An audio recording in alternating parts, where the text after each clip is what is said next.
For those of you that don't know me, I'm Dr. Heather Fontanilla, and I am the Director of College and Career Readiness for Mount Diablo Unified School District. Thank you. I want to take a few minutes just to recognize some of the guests that we have in the room and thank them for being here. First off, I do want to recognize the representatives for Congressman Mark DeSaulnier, Janessa Oriole, and Kaylee Devon. If you guys could stand up just so we can recognize you. Oh, they were here earlier. And then we also have a representative for Assembly Member Avila Farias, Shomani Colves. Oh.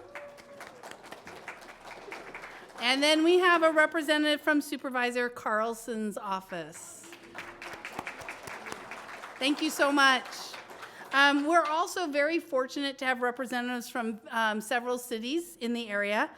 We've got some council members and the mayor from the city of Concord. The mayor's going to be speaking in a minute, but if the council members can stand or wave from the city of Concord.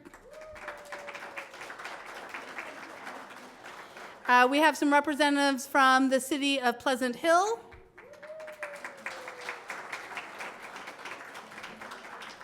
And then I saw someone around here from the city of Pittsburgh. Thank you.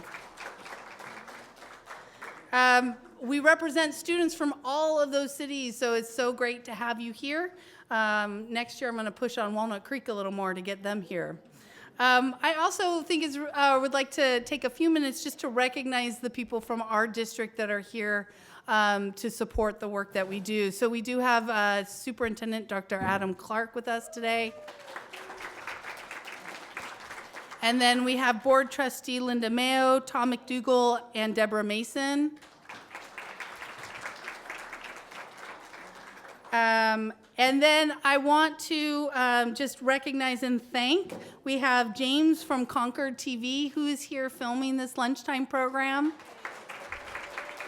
We're going to be on TV, folks. And then we also have, we've spent the last 2 months working with Untitled Media. They're creating a district-wide video to highlight the work that we're doing in our career pathway programs. And then we're creating a video for each high school so that they can have that on their website promoting the work that we do in our program. So I want to thank Joshua and Quentin there in the back for all the work they're doing.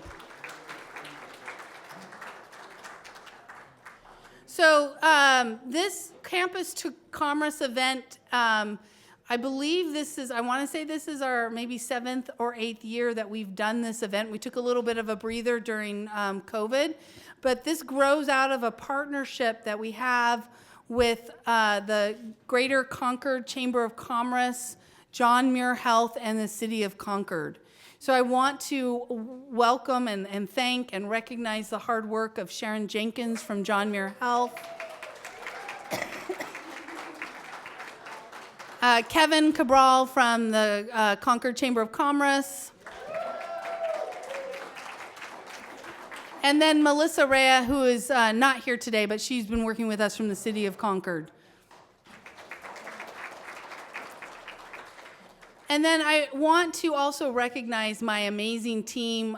This is the first year that I've had a full team of work-based learning coordinators, youth manager, college and career transition specialist, and then I've got 2 pathway counselors that are working across the district to support our career pathway programs and our dual enrollment programs. So I'm not going to name them all, but if you guys could just stand and wave and let them recognize you.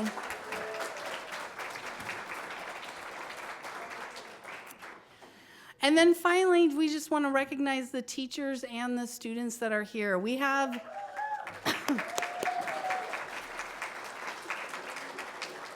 teachers and students from all of our comprehensive high schools that are here today showing off their work. So I'm eternally grateful. I taught for 16 years, not as a CTE teacher, ironically, I was a social studies teacher, but I know how hard it is to get away from your classroom at this time of year. There's testing, there's AP tests coming up, all that great stuff.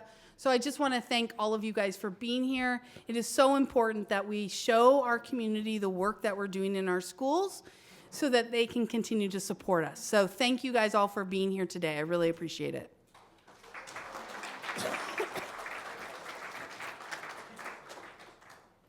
All right, so now I'd like to welcome up the Executive Director of Belonging and Equity for John Muir Health, An Tang Dao Shah.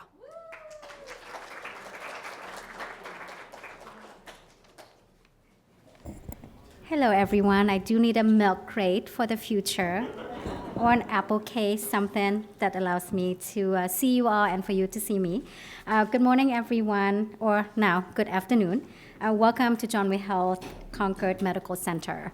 For those of you who are still looking for seats, we have a few here up front. And before we begin, I also have a few housekeeping items. Please locate the exits in the room. They might be behind you. Think of, when you take an airplane, so look for them so that you know where they are. If you need a restroom, I hope you know where they are by now, but otherwise they are just across from the lobby down near the cafe. John Muir Health is a proud sponsor of the Campus to Commerce event, and we are happy to host all of you today alongside Mount Diablo Unified School District and the Concord Chamber of Commerce. As a nonprofit, community-based healthcare system, we take pride in knowing that our workforce reflects our patients and their communities. As part of our workforce development initiative, we work with our community partners and our community benefits team to encourage students of all ages to think about healthcare as a career, and at John Muir Health, to think about John Muir Health as a place where they can start and also grow and continue their career. So to all of the business in the room, I hope you are as excited as me to see your future workforce represented here and these young, brilliant minds. And for all the students that I have met and seen your work, I'm looking forward to seeing you as my colleague, collaborators in the future. I know that you have just had lunch and we have a long program, so without further ado, I would like to invite the next speaker to the podium, the City of Concord Mayor, Colin Obringer. Thank you so much.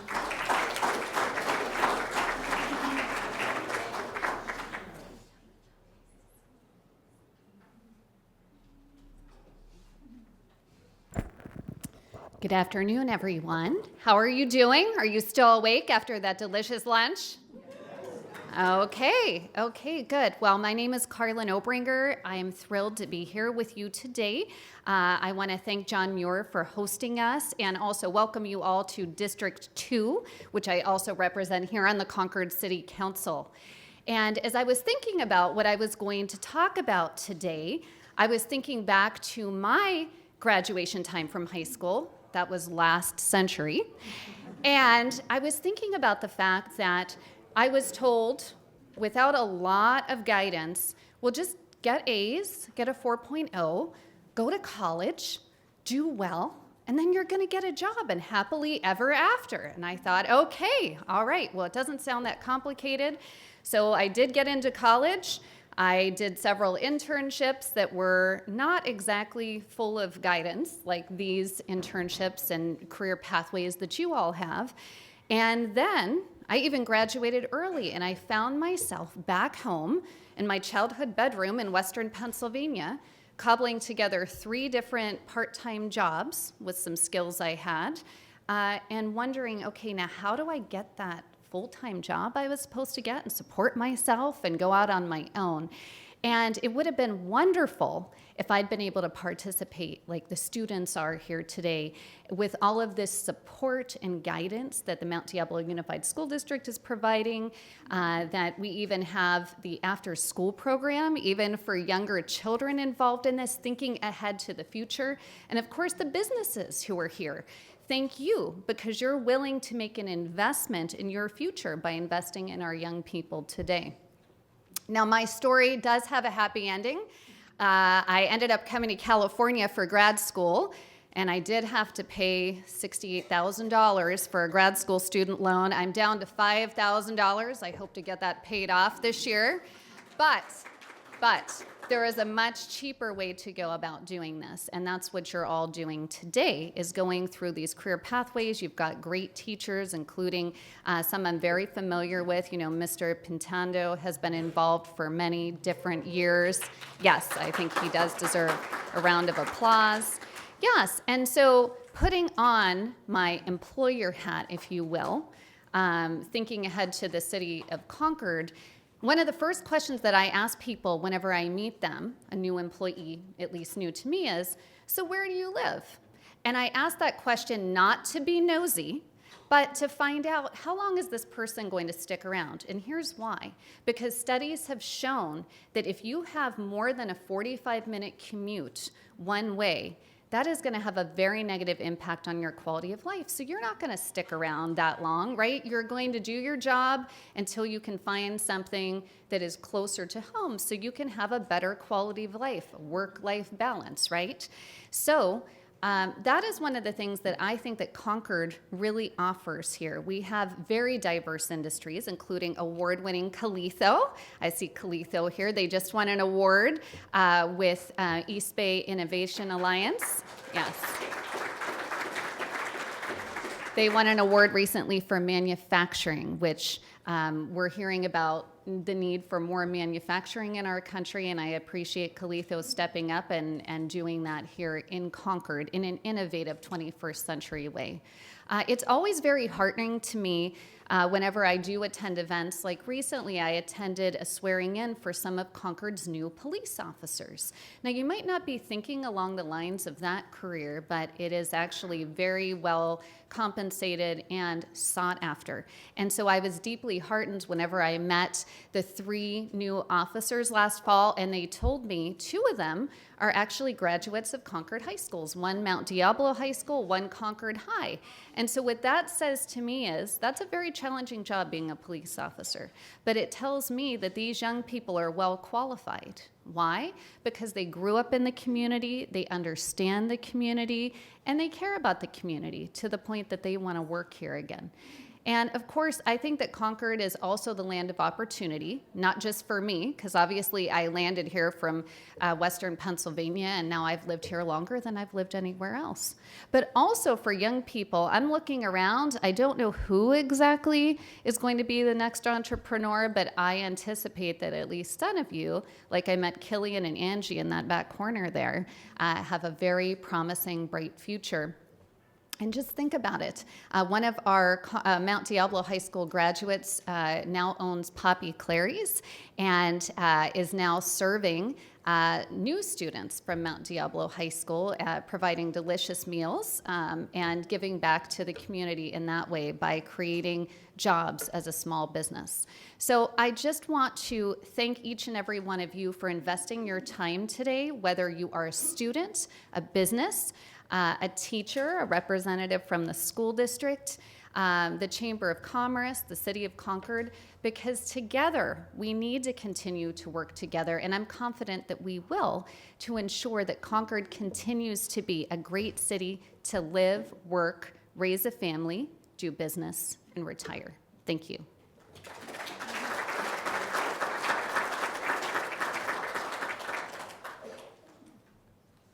Whoops, I'm doing something wrong. It's frozen. There we go.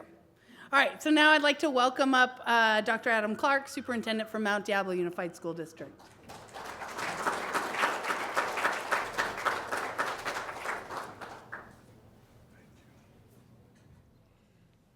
Great. Well, good afternoon, everybody. Good. Well, as they said, I'm Dr. Adam Clark, the very proud superintendent of the Mount Diablo Unified School District, and I get the great pleasure to serve a governing board that are really forward thinkers, and they've put me in charge to create a excellent educational experience for all of our students. In California public schools, we have what we call an LCAP. It's a local control and accountability plan. And essentially what's happened is the state took all of our funding, and instead of giving it to us in many different buckets, they give it to us in one big bucket, but we have to come up with a plan that is that is dedicated to goals and sort of like a mission statement. And so before I speak, I always like to share our LCAP goals because it really grounds us in this is what our purpose is and this is the work that we are doing in the Mount Diablo Unified School District. We have 5 goals and I'm not going to go over each one of them, but I am going to highlight a couple of really key sentences that really get us grounded in our work. And that would be under goal number 1, and it's all students. I didn't say students who are taking AP courses. I didn't say students who are taking dual language courses. I didn't say students who are from a particular city within our district. I said all students. And so the expectation is always all students. All students will receive a high quality education in a safe and welcoming environment. That welcoming is something that we take extremely serious because everyone, regardless of background, regardless of race, color, creed, sexual orientation, anything you can come up with, if they walk through the doors of our schools, then they need to be welcomed. And that's something that we work extremely hard to do and to make sure it happens. And then as it goes on, it says that they're going to be in a welcoming environment with high expectations, rigorous instruction in the California state standards that prepare them, and this is really what bases my talk today on, what prepares them for college and career. Now, there was a time in our history when this was the job of high schools, is to basically separate our students off into 2 tracks. And you had a track that was going off to school, and you had a track that was going off into the work world. Well, what we have found is that they merge. And there is not a magic way to determine which students should go to college and which students need to go into the work world. And so we work extremely hard to make sure that all of our experiences are preparing our students for after high school, whatever that may be.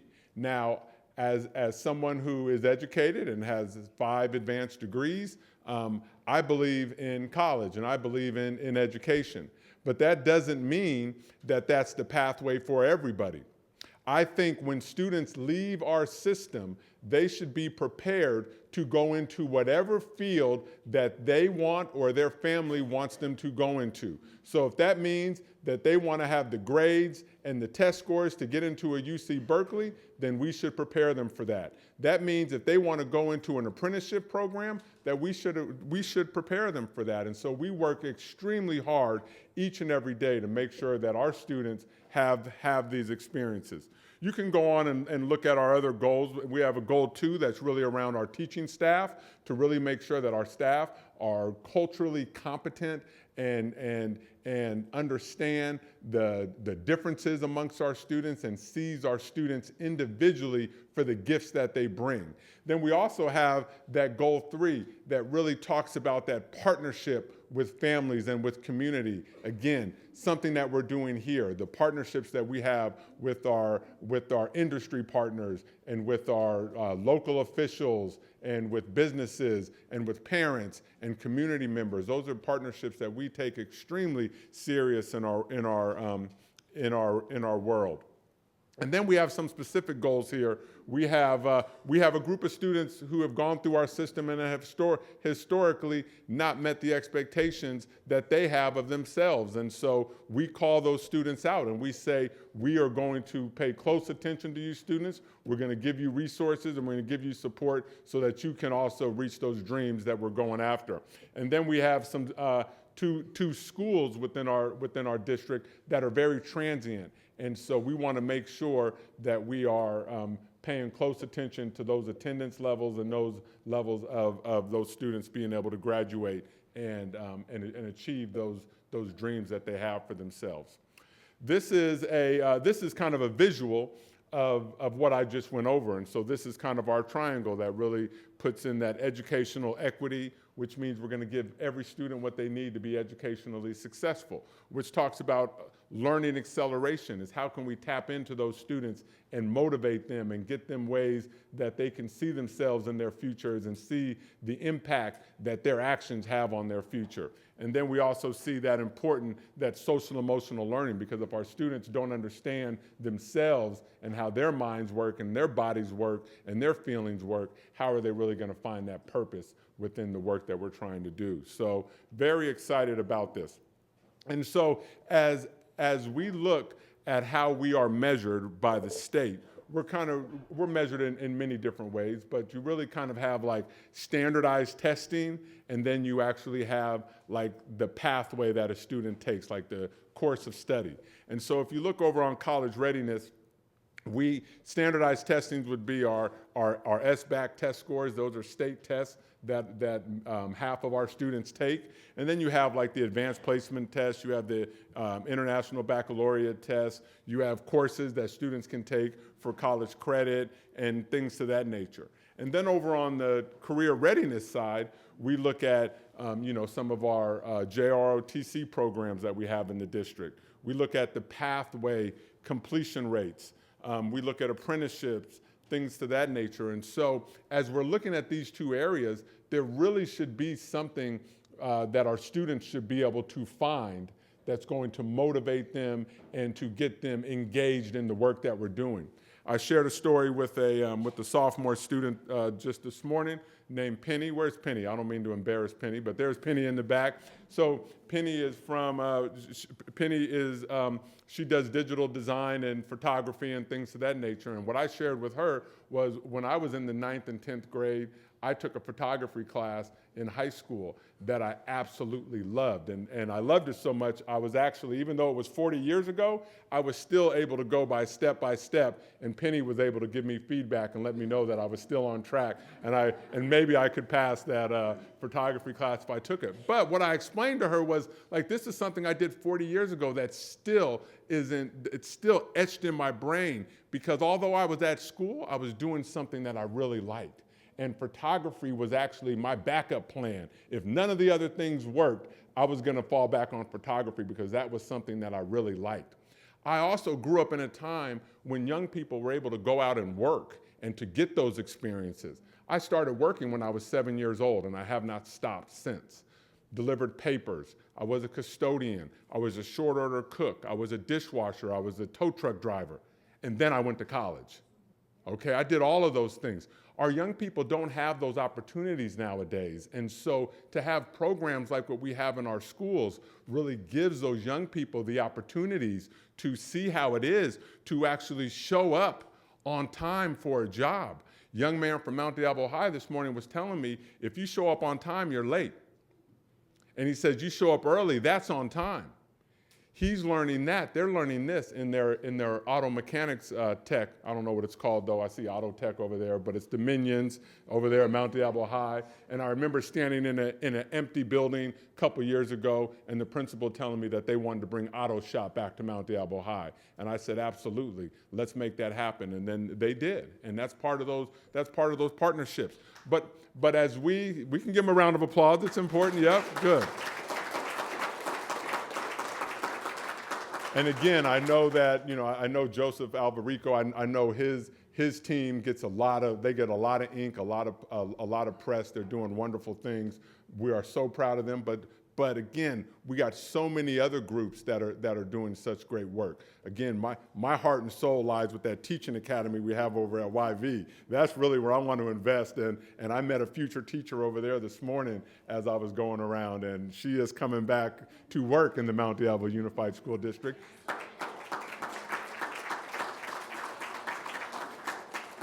I tried to convince her to come work in the elementary schools because that's really where kids get their foundation. But because she did an internship in an elementary school, she said, exact words, heck no, I'm going up with the high school kids. So, but if we weren't able to give her that experience, like she doesn't have that, right?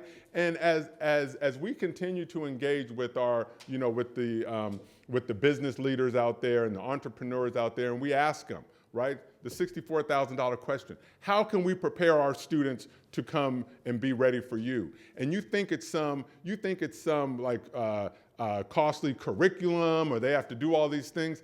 They say the majority of the time, they say we want students who come to us with soft skills, right? We need students, number one, who can show up on time, and actually on time means early. Then we need students who can work with other people, right? That's why the diversity that we have in our schools and our communities is so important, because although you may grow up in a household or a neighborhood, or you may even be in an environment where you're only used to dealing with one type of person, when you walk into the work world, you're gonna have to deal with all kinds of different people with different backgrounds, people with different viewpoints. You're gonna be on a project with someone to solve a problem with someone who you completely think differently with. And how can you do that? And so those soft skills are important. Those ways to look at a problem and not expect the answer just to be handed to you, but to have the grit and the determination and motivation to be able to solve that problem. That's what our employers are looking for. And so what we're doing, because kids are different now than they were like when I was a kid, we provide these opportunities for our employers to go, oh, I need to rethink my recruitment method. I need to rethink my onboarding method. I need to, these are people who I can't say, just rub some dirt on it, figure it out, right? Like our young people today demand more. They want to talk about like, what's your impact and contribution to society? Those are the types of things. Our young people might even end up interviewing our business folks and stuff. And for some of you entrepreneurs who've like pulled yourself up and built these businesses, and then you got like this 17-year-old interview and you're like, what the heck? But this is our new reality. So I see it as a symbiotic relationship between our schools and with our business partners. So this is some data, and again, we're measured on every single thing we do in the school district is measured one way or another. We measure everything. But this is our preparing students for success after graduation. We have a dashboard, and it measures our English language, our math, attendance, suspensions, all sorts of things. But it also measures college career readiness. And you would think just course completions, grades, GPA really plays into it, but it's not. So many other things play into it. And one of the things that plays into it is CTE completion rates. How many of our students are completing a CTE pathway? And so it's critical that as our students get into these pathways, that they actually stick around and take 2 or 3 more courses into that pathway, and then they get, not only do they get the experience, we also as a district, we get the feedback to say whether or not we're doing a good job in that area. So we have much work to do as we do in all our areas. We're never ever satisfied. We're always going to be shooting for the top, but 34% of our students are prepared from this measurement, and 17% of our students are approaching being prepared, and 48% are not prepared. So about half, right? So that's work that we still have to do in this area, because there is still that mindset that we have that if you're going to go to college, you have to go on this path, and if you're going to go into career, you have to go on this path. Our high school system was built hundreds of years ago, but it's still like it has not changed much over the years. But I do tip the cap to the work that we're doing in the Mount Diablo district, because we are changing high school for our students so that it's more usable for them as they leave out of our system. And so again, things that I've kind of already touched on, but this is what we're empowering our students to be able to do, right? Of course they're going to need academic skills, right? That goes without speaking, but also industry skills, to learn about the business a little bit and to learn about what's out there in different industries, to learn what you want to do and what you didn't want to do. Here's a secret. As a student in elementary, middle, and high school, I really wasn't that engaged in school. I really wasn't that motivated, and I worked a lot. But what it told me was, I need to go to college because I don't like doing this manual labor that I'm doing. So that motivated me, right? And I tell people this, I've dug holes all summer, digging holes. It is not fun work, okay? I've done the labor.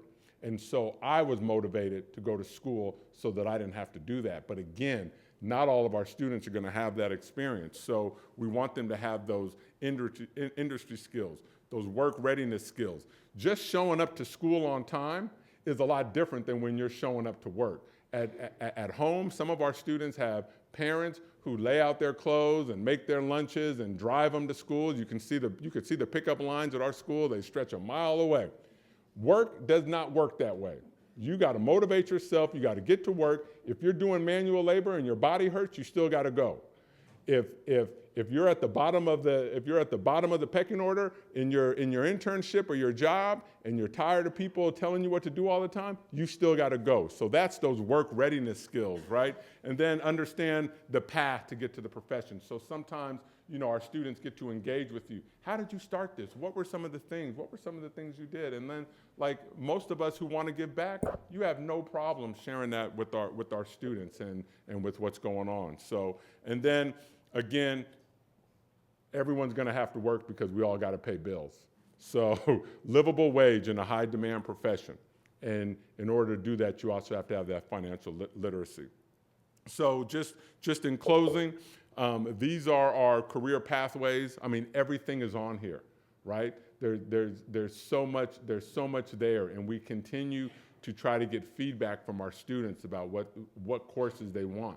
We should look at our enrollment numbers to see what courses are they signing up for, which of these classes, and I don't want our elective people to have to cannibalize each other in trying to keep their programs going, but really we need to hear from our students about what is it the types of courses that you all want to engage in, and then we can go out to our industry partners and again find those connections. So, just in closing, I want to thank everyone who's here. I want to recognize DVC for always coming to the table, and it's such a great resource that we have literally right across the street from some of our schools and right down the street from many of them. I want to thank John Muir. This is just a beautiful facility, and there's so many other folks in here. I could go on. Dr. Fontanella did a great job at introducing everybody, but just really super excited. Here goes just some more data and things like that. But I'm just excited to be able to work with these young people each and every day. And I know we got a lot of seniors in here that are graduating and are going off into the real world, as we like to say.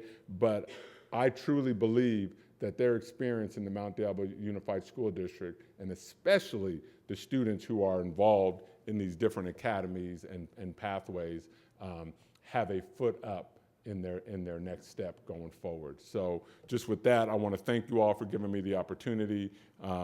Here goes some pictures worth 1,000 words, and if you're interested in what's going on in our district, make sure you subscribe to our Friday letter every single Friday that comes out, and it really talks about all the great things that our students are doing and those who support them are doing. So thank you very much, and have a great afternoon. Thank you.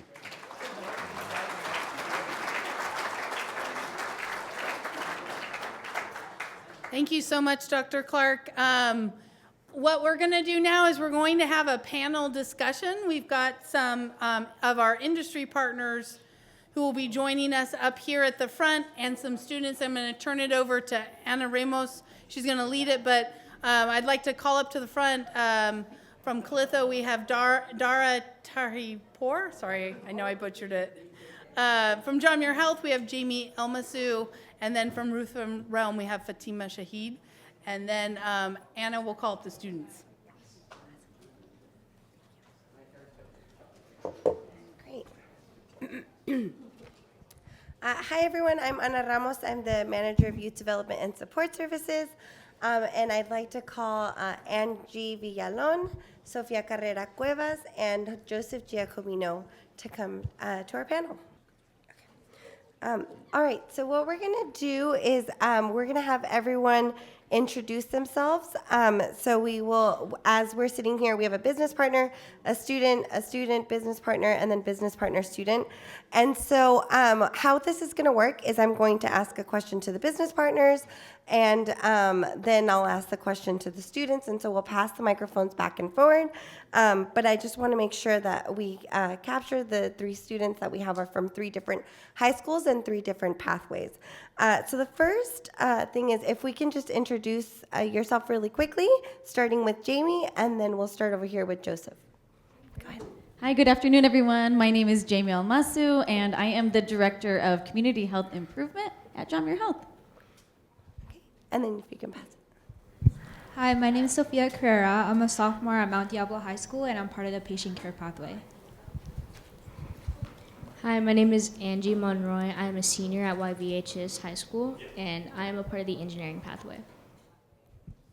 Hello, my name is Dara. I'm the 2nd generation owner of Calitho, a commercial printing and packaging company located in Concord. Hi guys, my name is Fatima Shahid. I am the co-founder and CEO of a manufacturing company here in Concord, and we specialize in building all steel, fire retardant, modular homes in a factory. What's it called? Roof and Realm, sorry. And then if we can pass it, yeah. Hi, my name is Joseph Giacomino. I'm a sophomore at College Park High School, and I'm in the art and graphic design pathway. Awesome. Okay. So the first question is for our business partners. How has your business partnered with Mount Diablo Unified School District? And we can start here with Fatima. Yeah. So we started our company back in 2019, and we learned very quickly that finding talent is very, very challenging in our industry, and realized that it became a really big, important focus of mine, particularly in the company, to educate our young minds and show them that there is so much more to the world, and to keep their minds open. And so we began doing a lot of field trips to our manufacturing plant. We have had a lot of different classes within. I can't keep up with all of them. There's been so much. But almost every summer for the last couple of years, we had big, big groups of kids of all ages come to our facility, meet our staff, learn about the background of our staff, because a lot of the young talent that is running our manufacturing facility came to Concord. A lot of them went to Concord High School. We have architects on our staff that went to Concord High School. So we wanted these students to meet them and see that there is such a big future. And you don't have to move away. You can have great jobs and great companies to work for right here in Concord. And that's been a really big focus of ours. And I hope that we can expand that.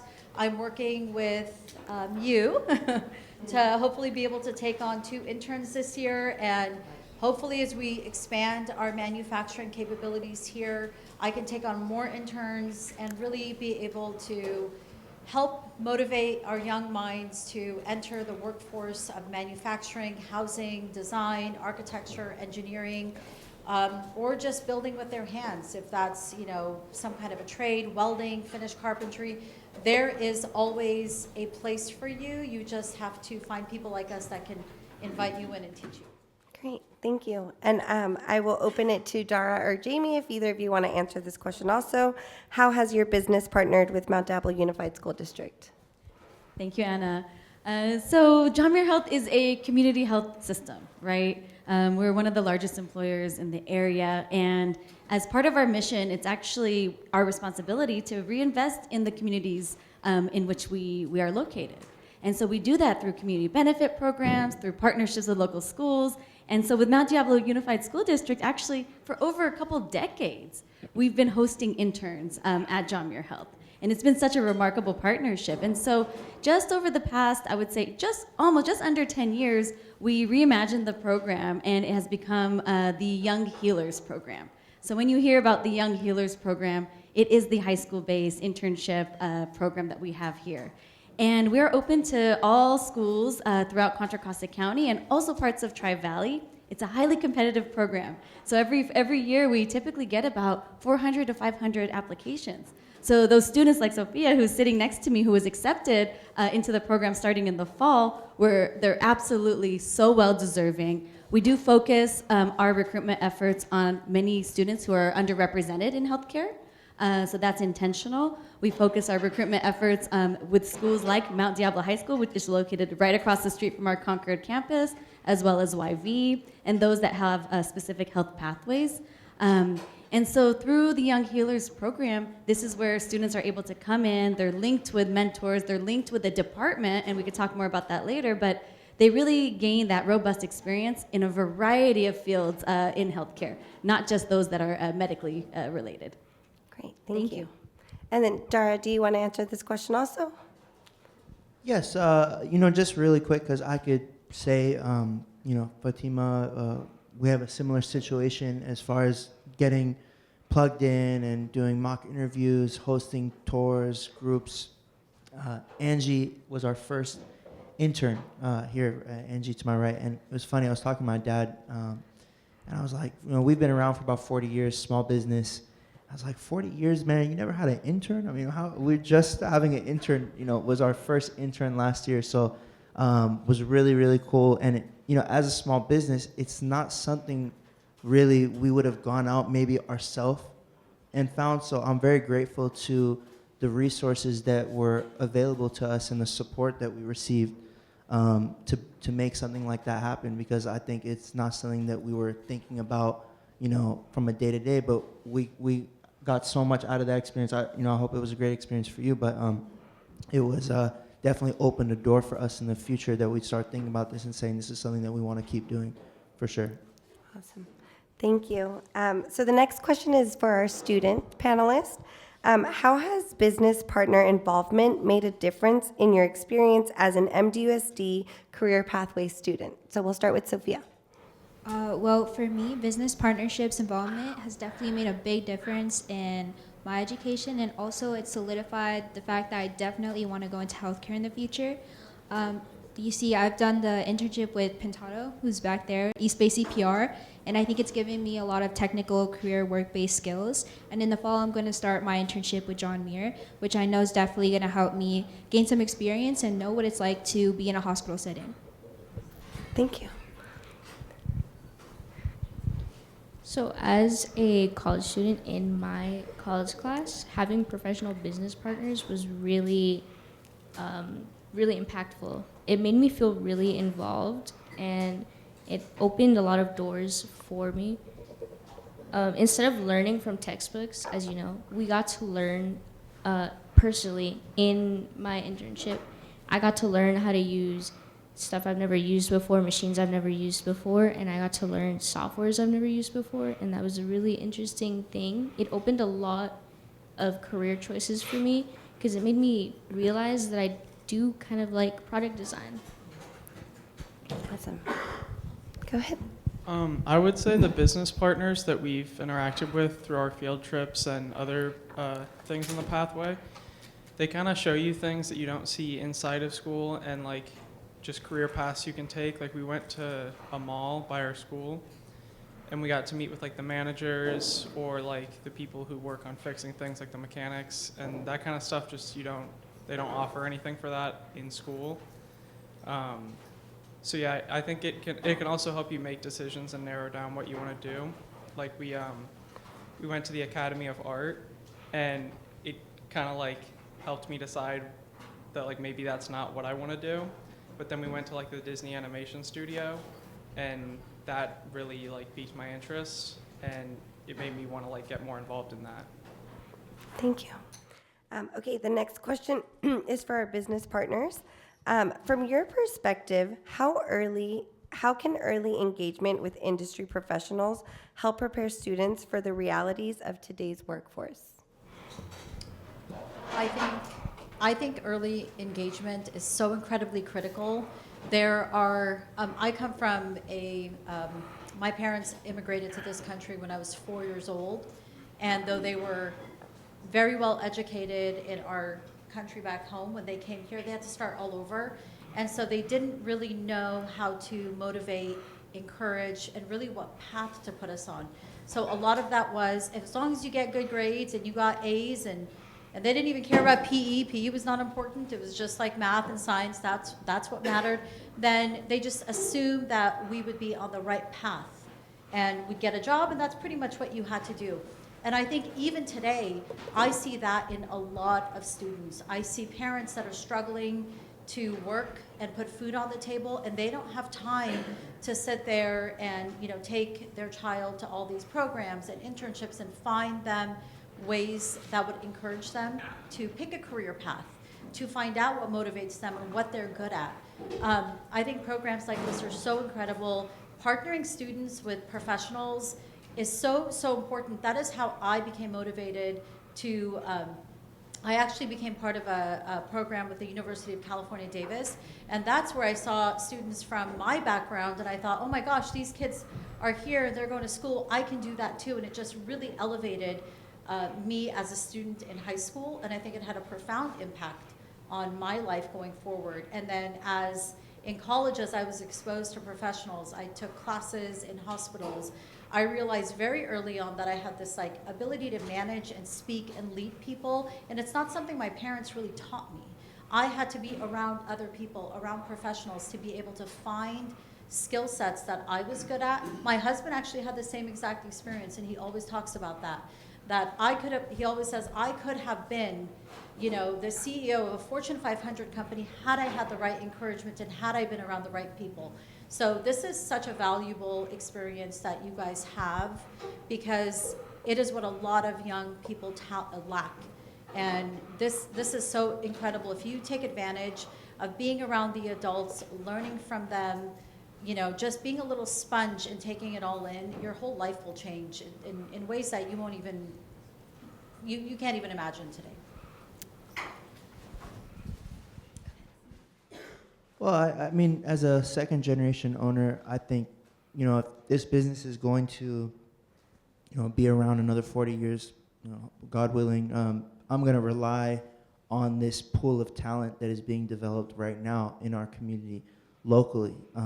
It's a totally different world from when we were founded in 1985. The skills, the demands that are being placed on people entering the workforce, it's much, much more challenging, even from when I graduated college, less than 10 years ago. So I think the program, as Fatima said, is excellent. It's critical. I mean, especially like in a manufacturing business like ours, where our competitive advantage is going to be able to identify the right candidate, identify the right person who can join our team, who can make a difference, who can make an impact.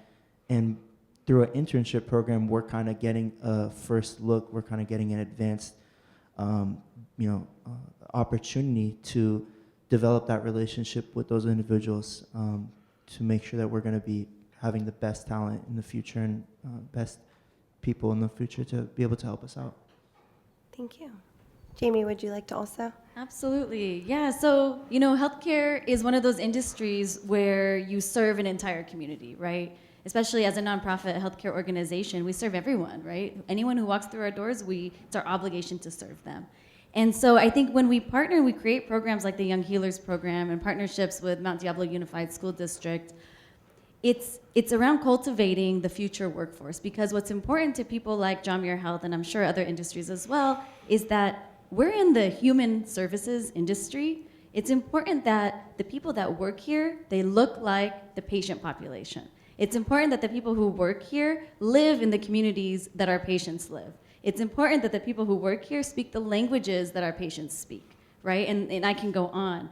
But what's so critical about this program is that we are specifically recruiting and cultivating talent from the communities in which we hope that people like Sophia will eventually come back, and after she gets her degree in whatever field that she decides to pursue, will come back and work for an organization like John Muir Health. It's a very localized and intentional effort.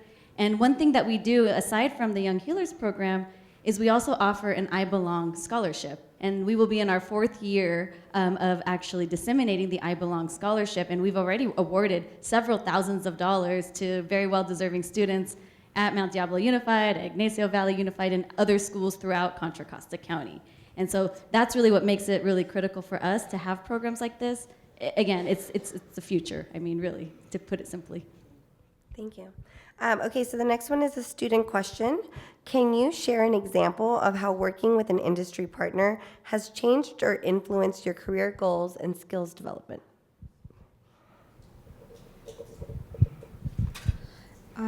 So as previously mentioned before, having these internship opportunities is a really great motivator to pursue what you want to do in the future. And as I've done this East Bay CPR internship with Pintado, I think that's really opened my eyes and motivated me to continue with the healthcare program. And it's given me skills that I wouldn't have gotten learning just in a classroom. Also, completing the CERT program with Miss Trish Burney is definitely a really great opportunity. Yeah. So my experience at Calipto really strengthened my the interest in industrial design and hands-on fabrication. I got to see how different departments collabed with each other for complex projects, and it really helped me realize that I want to keep developing my skills in product design and manufacturing. And it was really interesting to see how they managed to all come together and create a product that seemed like it was very hard to make, but I really liked it. Thank you. I think it can help show you like what you want to do and what you might want to stay away from, like what your strengths and weaknesses are. And it'll also show you things that they don't show you in school, like what jobs you can get after high school, what like the benefits are, like what you'll be doing. Just speaking to like one person that has a job and like them telling you how they got there and like what schooling they did is stuff that schools don't really like teach you. And a lot of the jobs like aren't even covered in school, like managing or like food working or like any kind of trade work like woodworking or being a mechanic or electrician. Going to see someone who like has followed that pathway and has that career can just put you onto things that you haven't seen before inside of school. Great. Okay, so we're going to go back to a business partner question. What advice would you say to other businesses that are considering partnerships with educational institutions, specifically when it comes to overcoming common misconceptions such as believing it's too time-consuming or burdensome for the companies? Mind if I answer? So, did you know you were our first intern? Did we tell you that, or did you? Okay. Because I was just thinking, that's a lot of pressure, being the first intern ever, because everyone's looking at you like, what is this intern thing? Are we going to keep doing this? But, it was spectacular. I mean, it went really well, and that's why we're, excited to host another intern this summer and hopefully expand the program even in the future and host more and more students. As far as the advice I could give is obviously the misconceptions as the question was posed. I would say that, the support, the district and the team that is working to build this program, they want this to be successful, right? They want you to be successful. They're taking the time and energy and effort to match you with a student who is going to thrive in the environment, which is why it's really important to build that relationship. We had hosted workplace tours, mock interview, up to the point where we actually accepted an intern. We already had a very good relationship. They knew what Calipto was and what it was not, and what we were going to be doing. So I think that was, again, where I would say it's important not just to host an intern, but to get involved. I try to make an effort, we all do to host these groups, because I think there's definitely value in it. And Angie did such a tremendous job that we were excited to. When's the next intern coming? When is this program going to be going again? So I would just give it a chance and keep an open mind. Thank you.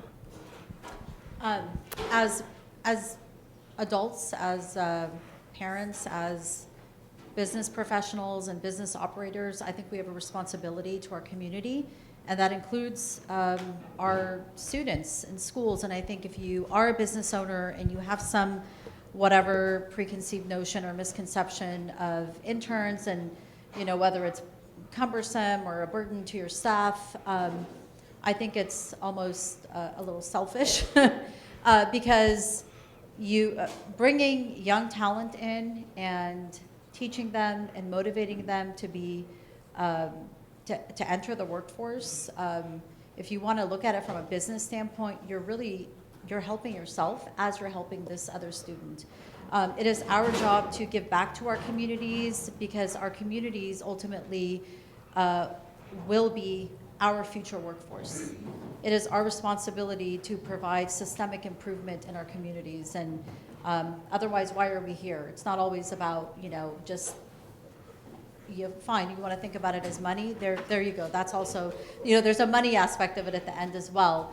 You will have staff, you can have employees that are local, they'll buy homes, your community will prosper, your businesses will prosper. I mean, I could just go on and on about it, but I think it's really, really important, and as business owners, it's really our responsibility to give back. And this is a great way to do it. Thank you. Jamie? Yeah, and so at John Muir Health, as I was thinking about this question, we've actually gone through several iterations of, refining this program. And I think where we are today, I feel like we still need some refinement, but after, a couple decades of doing this work, right now the model that we really embrace is, so we take on about 20 to 30 interns from across the county, like I said, every cycle, so every internship cycle. Not all of them come from Mount Diablo Unified, but I would say, maybe 40% do come from Mount Diablo Unified, which is amazing. So what we do is we end up matching the student with a department. So yes, there's a lead mentor. So it used to be like kind of a one-on-one mentorship, but now it's like, yes, there's a lead point of contact, but that person is the intern is in fact matched with the department. So in essence, they're able to shadow several different positions during their time as an intern here and start to know, is it nursing that I'm attracted to? Is it medical assistant that I'm attracted to? Is it administration, et cetera? And it's really worked out well for students because they've been able to say, okay, actually, I don't really want to be a nurse, or actually, this is what makes my heart sing, right? And so that's one thing. That was one modification we made. And then the other modification that we made is that we started a partnership with an organization called Junior Achievement of Northern California. And the partnership with Junior Achievement has been incredible. So we started that about in 2018, so several years ago.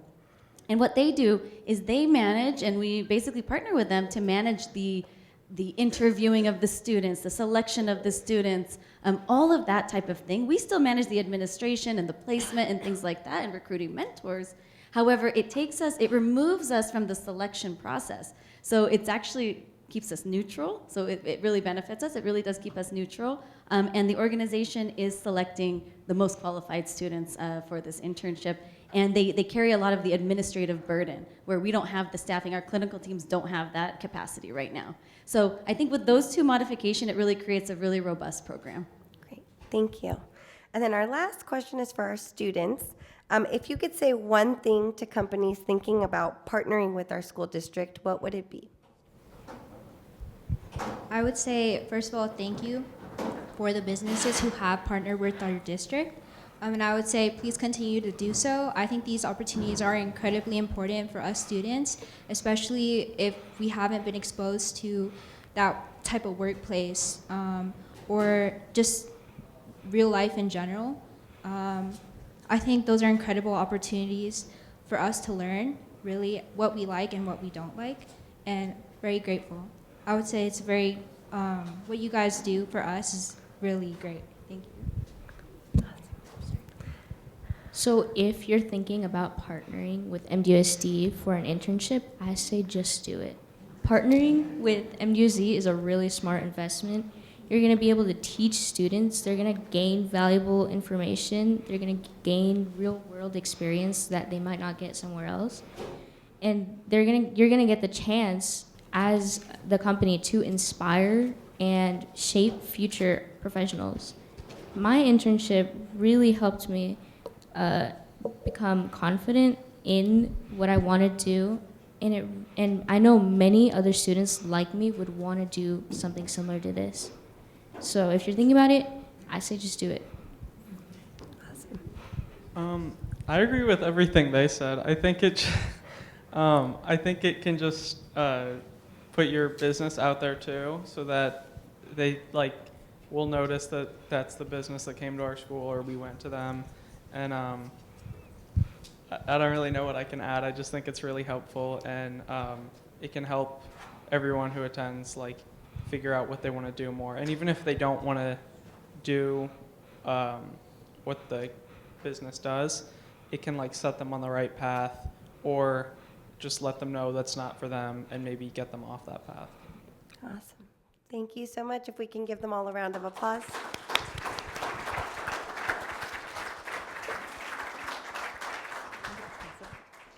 Thank you guys so much. We really appreciate it. Anna, can you get the microphone? All right, our next speaker, when we were creating the agenda for today, we were kind of thinking, all right, we're going to talk about in kind of the state of our local economy, the role that the school district plays in helping prepare students. And then we're like, how do we talk about like the future, right? And so we're very lucky to have Dr. Beth Arman here. We work very closely with Beth. She's also part of DVC. And so she oversees kind of the workforce development, and we've worked with her on dual enrollment programs. But she's also the vice chair of the Diablo Valley Tech Initiative, and their role is really to help kind of predict the future, right? And what do our students need to be ready for as they're moving into the future. So I want to welcome Beth to the podium, and thank you so much for being here. All right. So, yeah, you probably do know DVC, but you probably don't know DVTI. It stands for the Diablo Valley Tech Initiative. I'm the vice chair. Our chairperson is a local business owner. He's the founder of Object Edge in Walnut Creek, and he's traveling in Brazil this week. So he does a lot of business all over the world. But it's definitely important that we have both the tech business perspective, the education perspective. We've also got local government members, community members, et cetera. So I want to talk a little bit about some of the careers and how you can prepare for it, as well as what we're doing to help pave the way for you. So first of all, congratulations to the students who are here today. I know not all of you have necessarily done everything on this list, but a lot of you have done a lot of these things. So congratulations for taking some of the first steps towards your future career. And thank you too to our partners from industry. We just heard from some who have done internships and really been a guiding force for students. And I didn't make a slide for it, but I really want to thank Dr. Fontanilla and the faculty, the teachers, and the staff from the school district who really are the glue between the students and the industry partners. So thank you for all of what you do as well. So I wanted to talk a little bit about technology. You know, we are a tech sector, a tech hub here in California, and so these are some of the kinds of jobs that you may be interested in the future, and that we see as being jobs that will, be strong. They're emerging fields that pay quite well. You could get started on that at DVC. You could get started with a 4-year degree, but these are some of the jobs that are in technology. But technology is not the only field. IT isn't the only field. There are good paying jobs in healthcare, for instance, or in the trades, in manufacturing and construction, and in business. And some of them, business and IT, for instance, every kind of organization, whether it's, you heard about John Muir, for instance. They have an IT department. They have people who are in management. They have people who are in accounting and finance. So some jobs really go across multiple industry sectors. Some of them are more specific to one industry sector, but there are a lot of opportunities out there. And in thinking about like what makes an emerging field, it's really the technology, and technology is something that is really transforming every industry, every occupation, especially AI. So AI and other digital tools really are transforming. It's transforming what we do at DVC and how we teach and how we put together presentations and how we think about our business processes. So I really want to stress that this is a time of tremendous change in the work world, which you are in a good position to be learning what will be needed in the future. And honestly, when you graduate from high school and you continue your education, I bet you're going to see a lot of people who are returning. They may already have degrees, and yet things are changing enough that they're coming back to take more classes, maybe to change their careers or to up their game in terms of learning to use some of the new technology.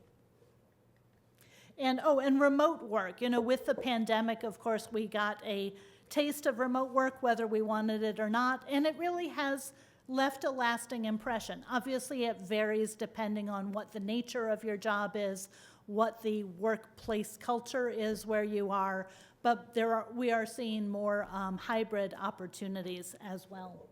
So I want to speak briefly about DVC and our role in career education, because that is one place that you can prepare for some of these fields. You probably know that we offer lots of classes, lots of different certificate and degree programs, and so most of the fields that I just told you about, you could get a start at DVC. One exception is nursing. We don't have a nursing program, but our sister colleges, Los Medanos College and Contra Costa College do. We really, as a district, try to look at how many jobs are going to be needed and therefore how many programs should exist within our district. We wouldn't want to flood the market with people all coming out wanting to be nurses, for instance, or welders, because we probably can't, nursing, we probably could use that many people, but on the other hand, we don't have enough nursing faculty, we don't have enough nursing placements to be able to prepare people. Whereas like in welding, one, it's an expensive occupation. We don't, we shouldn't all invest in that equipment if we don't need it. And really, we want people to be able to get good paying jobs when they come out, so we don't want to flood the market. I'm sorry, I digressed a little bit. But the point is, across this region, if you want to stay in this region, there are a lot of opportunities to prepare for good paying jobs. And DVC offers a lot of other resources as well. And I want to mention, so these are some examples of student clubs. We are now part of the Industrial Design Society, for instance. Oh, that's on the next slide, never mind. Also, we have learning communities. I would like if Brandy, if you'll stand up. She is the director of the Mathematics, Engineering, and Science Achievement, or MESA, which is a learning community that I hope you'll consider if that's a field of interest for you at DVC. So we have a number of ways that students really feel like they're a part of a community that's helping them to prepare. And we're also active in local chambers of commerce. I'm on the board of the Concord Chamber, for instance, where we have faculty who are involved in a number of different organizations. We're constantly trying to think about what do we need to teach so that you'll be ready to enter the workplace. And Noelle, I didn't ask you to stand. Are you here? Noelle does our high school articulation agreements. So those of you who either have gotten college credit or will be getting college credit for courses you take in high school, that's another opportunity. So I mentioned I'm the vice chair of the Diablo Valley Tech Initiative, or DVTI. Our goal really is to expand the tech sector, expand the tech jobs in the Diablo Valley. There are a lot of people who live here and end up commuting to Oakland or San Francisco or Silicon Valley. That's a waste. That's like an hour or two each direction to get to work. We'd much rather have people here working in our local community, because then they have time to volunteer with the school district, So it really builds everybody's quality of life. So we do this in a variety of ways. We have Zoom and in-person meetings. We have an annual conference. We also have a website and a LinkedIn page, so please feel free to follow us. And what we often do in our meetings is we're learning about specific businesses, either that are already here in the region or that want to move to the region. We want to find out, well, what is it that you need to have a second office that's in the Diablo Valley, or to expand the business that you already have? How can we in the community help to make this sector thrive? There are a number of governmental initiatives going on that can support businesses, so we want to hear about those kinds of resources. And really, we make connections. So I know for DVC, I have found some new advisory board members through DVTI. They help to give input in our curriculum. We've also met some businesses that then have hired our students for internships or have hired our graduates for jobs. We've been able to connect some businesses to resources that may, help them expand their business. And I know Kevin's here from DVTI. Are there any other DVTI members? Fatima is a member. That's how I first met her. And Mayor Carlin Oberger has been terrific. She's been with us from the beginning. So I want to recognize her. Okay, let me make sure I am, all right. There we go. So we have all kinds of resources that are paving the way for you. There's the school district, there's the college, there's DVTI, there's the local business community. So what can you do as students to be ready for those opportunities? It's exactly the kinds of things we've been talking about today: becoming a career pathways completer, joining clubs and programs in your school and also when you get to college, and developing skills such as problem solving and adaptability. That is one thing that employers stress a lot because the world changes. Technology is changing everything. Even some of the, businesses right now are thinking about their supply chains and, what happens in the government, what happens in the economy really can lead to some big shifts that if you are a problem solver, if you are somebody who can adapt and learn, you're going to be well prepared. So I encourage you to research options. It might not be DVC, it might be another 2-year college, it might be a 4-year college, an apprenticeship program, the military. There are a lot of paths, but everyone will need some type of post-secondary training and probably at multiple points in your career. Get this kind of early experience in early college credit as well as internships. And connect with resources. And there are a number of people here in the audience who can help you with that from the school district and the colleges and so forth. Find mentors, whether they're in the business community or in education. So I wish you the best, and I'm very excited by what you're getting to do in the school system. Thank you.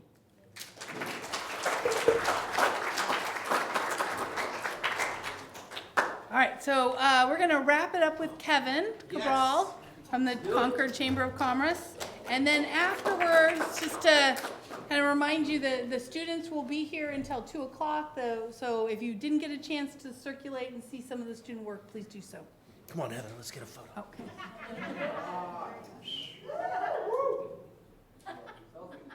That's how it's done. Use your social media, kids. All right, I guess this is how I click this thing. All right, well, my name's Kevin Cabral. I am the president and CEO of the Concord Chamber of Commerce. I'm a 59-year Concord native, Monty Gardens, El Dorado, Concord High School, DVC, then off. And look where it landed me.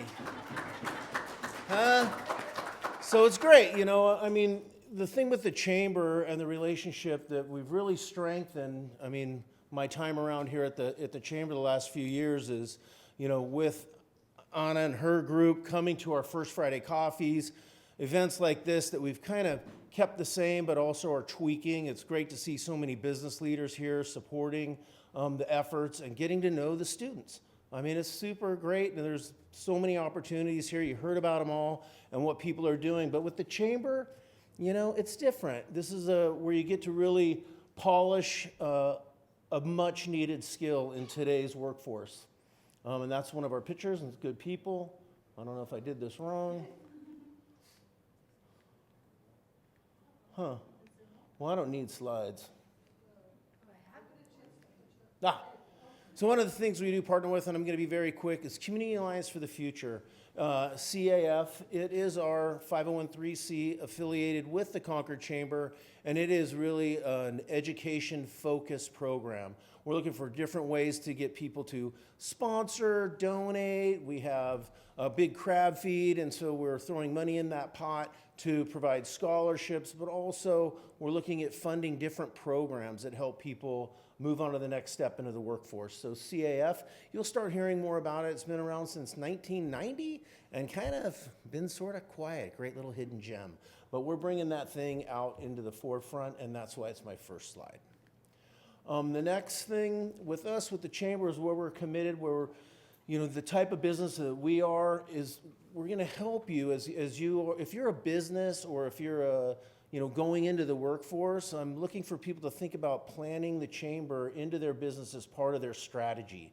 What you're going to need is to get networked, get into the community so you really can help grow yourself, learn what other type of opportunities are out there, and also maybe promote your business. So really becoming part of us, and then being in with us, part of the community, will help you, your business, hopefully the area, and hopefully it'll make the company you're working for or your own company more profitable.